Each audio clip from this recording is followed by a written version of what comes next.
The movie opens with a man named Walter running through a crowded market like his life depends on it, because honestly, it does.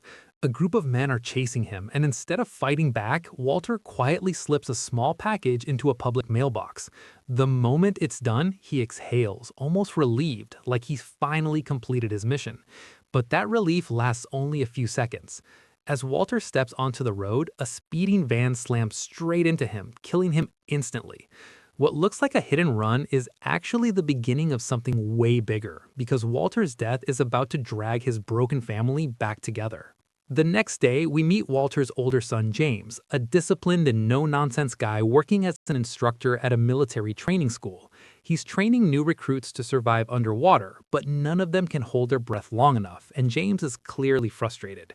That's when someone walks in and tells him his father, Walter, is dead. James goes to identify the body, but there's no emotional breakdown. He never had a close relationship with his dad. Walter had two marriages, and the family was always complicated. The police call it a hit and run, but something about it feels off. James tells his wife Kate about Walter's death, and he doesn't seem too affected. Kate, however, insists that James should inform his younger brother John. James shuts the idea down immediately, saying neither of them talked to Walter and he hasn't spoken to John in over 10 years. Still, Kate decides to call John herself. Meanwhile, in Oklahoma, we meet John, a police officer who's emotionally shut down and terrible at relationships.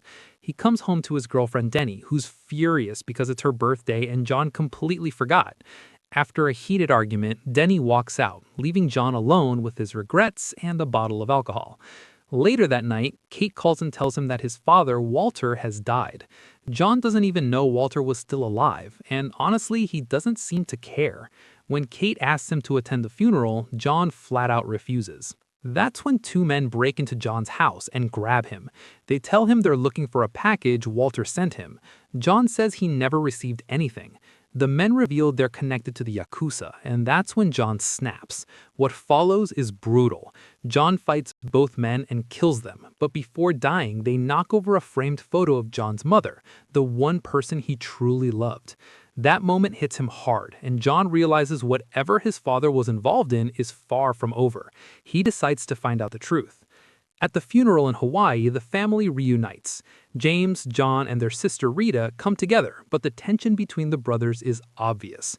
They grew up with different mothers, and that resentment never faded. Despite everything, James still cares about John, even if he doesn't show it. The place is filled with suspicious faces, which makes sense because Walter was a private detective with plenty of enemies. A powerful politician named Peter, the city's governor and Walter's close friend, gives a speech and pretends to mourn, but something about him feels fake. That evening, the family gathers at home and old wounds reopen. Rita is upset that John never showed up when James's mother died. John brushes it off, saying he's only here to find out who killed Walter, especially since Yakuza thugs already tried to take him out. James thinks John is lying and causing trouble again, just like he did years ago. The argument explodes, and John storms out feeling betrayed. John ends up at a bar drinking alone when a bartender offers him a special drink. Moments after drinking it, John starts feeling dizzy and blacks out. When he wakes up, he finds himself face to face with Mr. K, a powerful Japanese crime boss in Hawaii. Mr. K recognizes John immediately, reminding him how he beat up his men 10 years ago after suspecting they killed his mother. Mr. K denies being responsible and warns John to stop causing chaos. He gives John 7 days to leave Hawaii, threatening to kill him if he stays. After being injured and threatened, John agrees to leave, but deep down, he knows he's not done yet. The next day, James goes through Walter's belongings and finds an office key along with a list of 12 strange codes. At the same time, John breaks into Walter's old office and catches a hacker named Kane snooping around. Kane admits he worked with Walter, helping him dig into people as part of his private investigations. When John asks if Walter had enemies, Kane says Walter was basically the enemy of the entire city. John forces Kane to work for him. James visits the site where Walter was killed and discovers a security camera nearby. When the shop owners refuse to hand over the footage, James beats the truth out of them. Back at the office, John finds a hidden map inside a surfboard, but he can't figure out what it leads to. Around the same time, Peter gives a public speech about city development, pretending to care about the people of Hawaii. while Rita works as his assistant. John contacts Rita and asks her to analyze the map. When James arrives at the office, the brothers finally watch the hit-and-run footage together and realize Walter was murdered on purpose. Before they can process it, they're attacked on the road by armed men. John fights back, blowing up the attacker's car, but James' car is also destroyed in the chaos. James is furious, but John insists he saved his life. Rita later reveals that the map belongs to a man named Rico, a Yakuza-connected businessman planning to build a casino in Hawaii, which is illegal. The brothers decide to infiltrate a fundraising party hosted by Rico. Disguised as waiters, they sneak inside. John meets Rico's wife Tina, who recognizes him as Walter's son.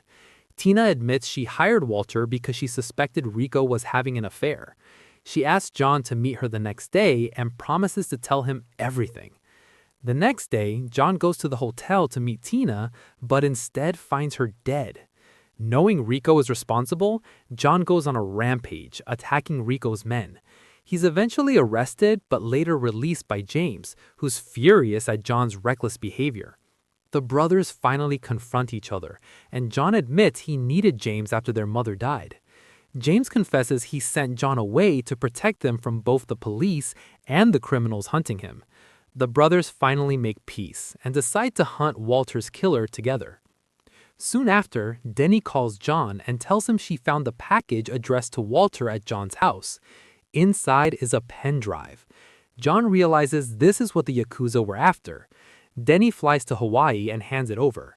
Colleen discovers the pen drive is linked to a locked crypto account that can only be opened using 12 codes. James provides the codes found in Walter's belongings, and Colleen unlocks the account. Before they can celebrate, they're attacked by gunmen and even a helicopter, but the brothers fight back, barely surviving. When they finally check the account, they discover it holds $2 million and belongs to Governor Peter. That's when everything makes sense. Peter and Rico were working together to clear land illegally and build a casino. Walter found out and was killed for it. Rico kidnaps Kate and Rita, demanding the pen drive in exchange for their lives.